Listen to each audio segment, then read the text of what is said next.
एक पुराने शहर सोनापुर की तंग गलियों में एक हवेली थी, शांति निवास। नाम शांति निवास था, लेकिन घर के भीतर अक्सर बर्तनों की खनखनाहट और दबी हुई आवाजों का शोर रहता था। इस घर की मालकिन थी सुशीला देवी। उम्र 65 साल, चेहरे पर झुर्रियां, लेकिन आंखों में गजब की चमक और अनुशासन। उनके पति रामेश्वर जी का देहांत 10 साल पहले हो चुका था। सुशीला देवी ने अकेले ही अपने 2 बेटों आलोक और मयंक को पाला था। बड़ा बेटा आलोक सीधा साधा था, जो सरकारी बैंक में नौकरी करता था। उसकी पत्नी थी सुनीता। सुनीता एक छोटे गांव से आई थी। संस्कार कूट कूट कर भरे थे, लेकिन दुनियादारी की समझ कम थी। वो पिछले 5 सालों से इस घर को संभाल रही थी। छोटा बेटा मयंक एक मल्टीनेशनल कंपनी में सॉफ्टवेयर इंजीनियर था। उसकी शादी अभी हाल ही में रिया से हुई थी। रिया दिल्ली की पली बढ़ी, MBA पास और आधुनिक विचारों वाली लड़की थी।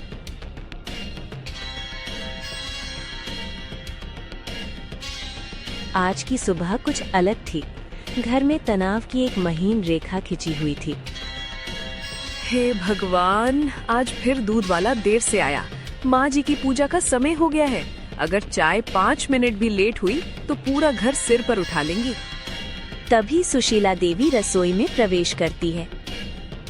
सुनीता, 6:30 बज गए। अभी तक अदरक टूटने की आवाज ही आ रही है। तुलसी दल डाला या नहीं चाय में? जी माँ जी, बस छान ही रही हूँ। वो दूध वाले को दोष मत दो, अपनी फुर्ती बढ़ाओ। और हाँ, छोटी बहू उठी या नहीं? जी, वो शायद अभी सो रही हैं। कल रात मयंक बाबू और वो देर से आए थे ना पार्टी से। पार्टी? शादी को 3 महीने हो गए, लेकिन इनकी पार्टियां खत्म नहीं होती।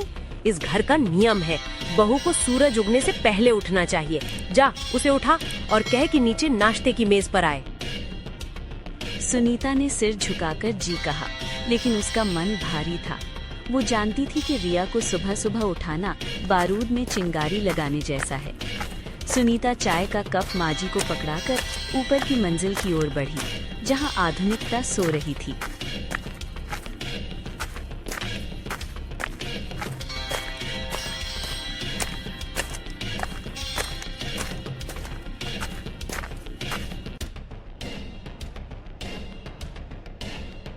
रिया, अरे रिया, सुन रही हो? सुबह के 7 बजने वाले हैं। कमरे के भीतर से एक नींद भरी आवाज आती है। उफ, प्लीज भाभी, आज संडे है, मुझे सोने दो। आज संडे नहीं, मंगलवार है रिया, और माँ जी नाश्ते के लिए इंतजार कर रही हैं। तुम्हें पता है ना, उन्हें नियम टूटना पसंद नहीं। भाभी, ये क्या तरीका है? मैं कोई स्कूल की बच्ची नहीं हूँ। मुझे रात को काम था, मैं 3 बजे सोई हूँ। माँ जी को बोलो मैं टोस्ट और कॉफी बाद में ले लूंगी। देखो रिया, ये दिल्ली का फ्लैट नहीं है, ये शांति निवास है। यहाँ सबकी मर्जी नहीं, माँ जी की घड़ी चलती है। प्लीज बस मुंह धोकर नीचे आ जाओ, नहीं तो महाभारत हो जाएगी। रिया ने ना चाहते हुए भी रजाई फेंक दी। उसे सुनीता की ये जी हुजूरी बिल्कुल पसंद नहीं थी। उसे लगता था कि सुनीता ने अपनी रीढ़ की हड्डी ही निकाल दी है। वहीं सुनीता को लगता था कि रिया को बड़ों के सम्मान की कोई समझ नहीं है। दोनों बहुएं एक ही छत के नीचे थीं, लेकिन उनकी दुनिया अलग थी। एक थी त्याग की मूरत और दूसरी अधिकार की आवाज।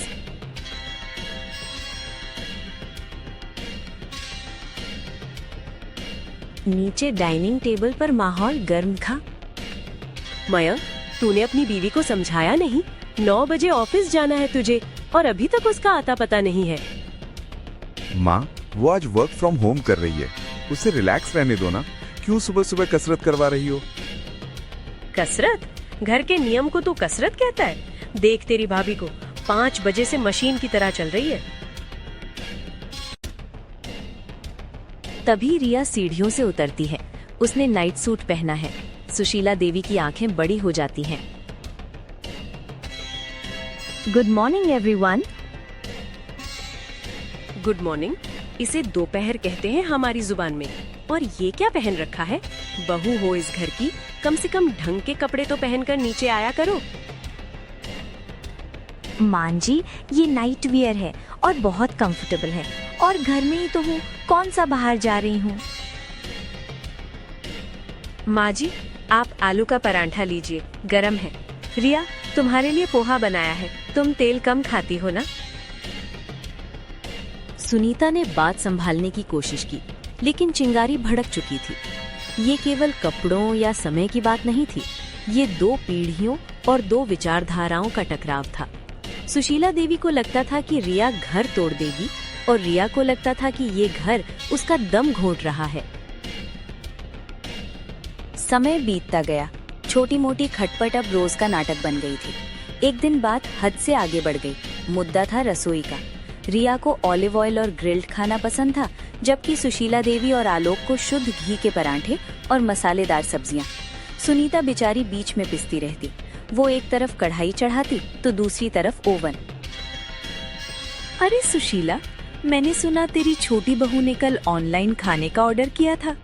घर में अन्नपूर्णा जैसी बड़ी बहू बैठी है, फिर भी बाजार का खाना। क्या बताऊं कमला, मेरे तो नसीब फूट गए। बड़ी वाली गाय है तो छोटी वाली शेरनी। कल कह रही थी कि उसे कीटो डाइट करनी है। मेरे घर का शुद्ध खाना उसे जहर लगता है। रिया पानी लेने आती है और ये सुन लेती है।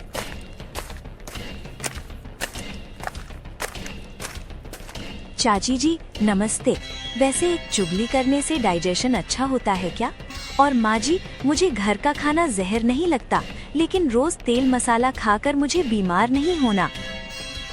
जबान लड़ाती है, बड़ों के बीच में बोलती है। मैं जबान नहीं लड़ा रही, अपना पक्ष रख रही हूँ। भाभी बेचारी दिन भर नौकरानी की तरह खटती हैं। आपने कभी उन्हें थैंक यू बोला है? आप बस हुक्म चलाना जानती हैं।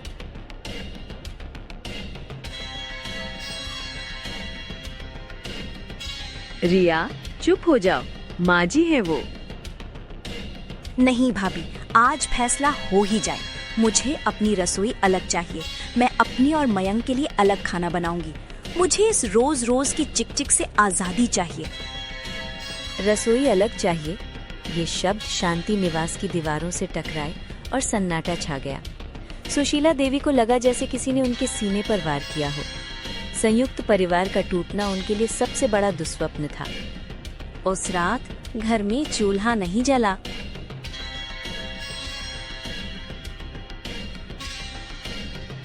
अगले दिन से घर का नक्शा बदल गया। रसोई में एक तरफ सुनीता का चूल्हा था, दूसरी तरफ रिया का इंडक्शन कुकर। सुशीला देवी ने मौन व्रत धारण कर लिया था। उन्होंने मयंक और रिया से बात करना बंद कर दिया। सुनीता की स्थिति सबसे विचित्र थी। वो अपनी देवरानी से प्यार करती थी, लेकिन सासू माँ के डर से उससे बात नहीं कर पाती थी।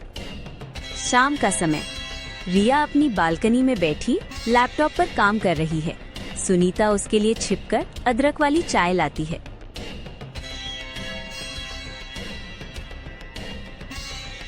रिया, ले चाय पी ले।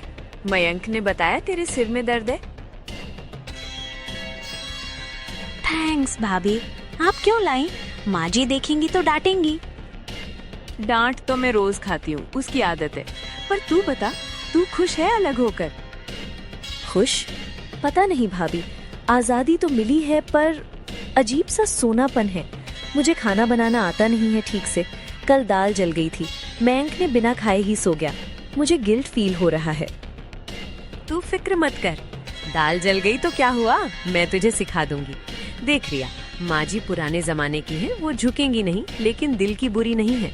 उन्हें बस ये डर है कि उनका परिवार बिखर ना जाए। लेकिन भाभी, उनका तरीका गलत है। वो प्यार नहीं, कंट्रोल चाहती हैं।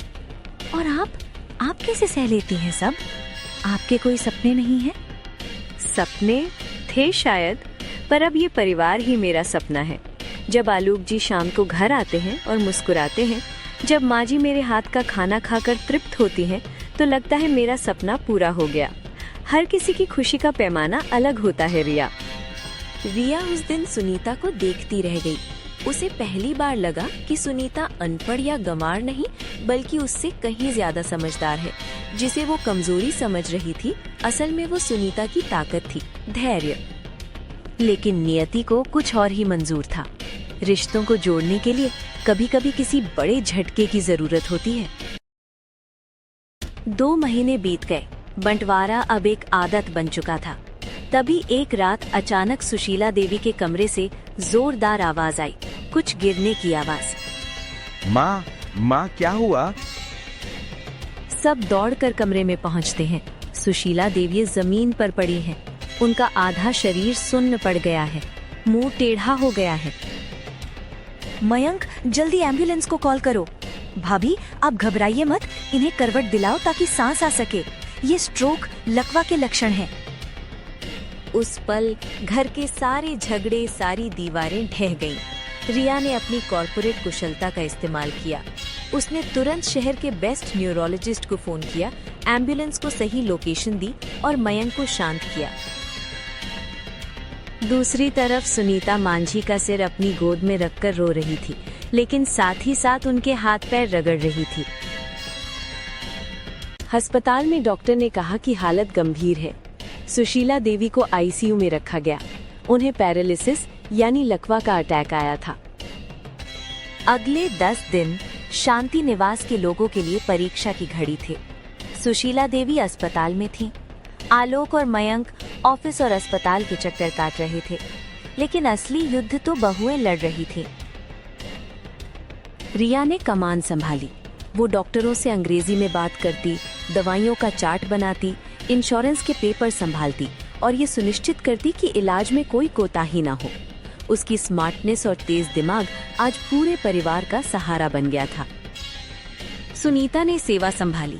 वो घर से खिचड़ी और दलिया बनाकर लाती, आईसीयू के बाहर बैठी रहती।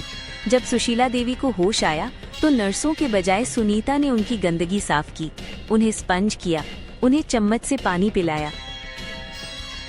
एक रात अस्पताल के वेटिंग रूम में दोनों बहुएं बैठी थीं। दोनों थकी हुई थीं। भाभी, आप घर जाकर सो जाओ, मैं हूँ यहाँ। नहीं रिया, मुझे नींद नहीं आएगी। माँ जी ने अभी आंख खोली थी, मुझे देख रही थी। भाभी, एक बात पूछूं? पिछले 10 दिनों में मैंने देखा आपने माँ जी की इतनी सेवा की। वो माँ जी जिन्होंने आपको हमेशा ताने दिए, आपको गुस्सा नहीं आता? गुस्सा? किस पर? वो माँ है रिया। जब बच्चा बीमार होता है और माँ को लात मारता है तो क्या माँ उसे छोड़ देती है? वो अभी बेबस है और सच कहूँ तो आज मैं अकेली होती तो शायद टूट जाती। तूने जो किया वो मैं कभी नहीं कर पाती। तूने डॉक्टरों से लड़कर बेस्ट रूम लिया, तूने पैसों का इंतजाम किया। मैं तो बस अनपढ़ गवार हूँ, केवल सेवा जानती हूँ। नहीं भाभी, आप अनपढ़ नहीं हैं, आप अन्नपूर्णा है। मैंने सिर्फ व्यवस्था की, लेकिन माँ जी को जीवन आपने दिया है। आपकी प्रार्थनाओं और सेवा ने उन्हें बचाया है। मुझे माफ कर दो भाभी, मैंने आपको कभी समझा नहीं। और मुझे भी माफ कर दे। मैं सोचती थी तू घमंडी है, पर तू तो घर की ढाल है। उस ठंडी रात में अस्पताल की बेंच पर 2 बहुओं के बीच की दीवार हमेशा के लिए गिर गई। उन्होंने समझ लिया कि वे एक दूसरे की प्रतिद्वंदी नहीं, बल्कि एक दूसरे की पूरक हैं। जहाँ सुनीता की परंपरा खत्म होती है, वहाँ रिया की आधुनिकता शुरू होती है और परिवार को दोनों की जरूरत है।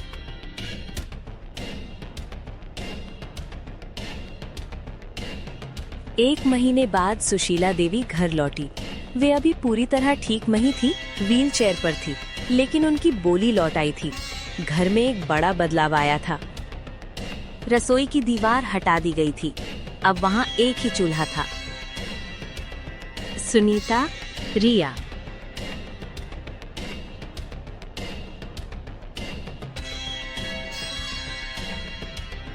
जी माँ जी।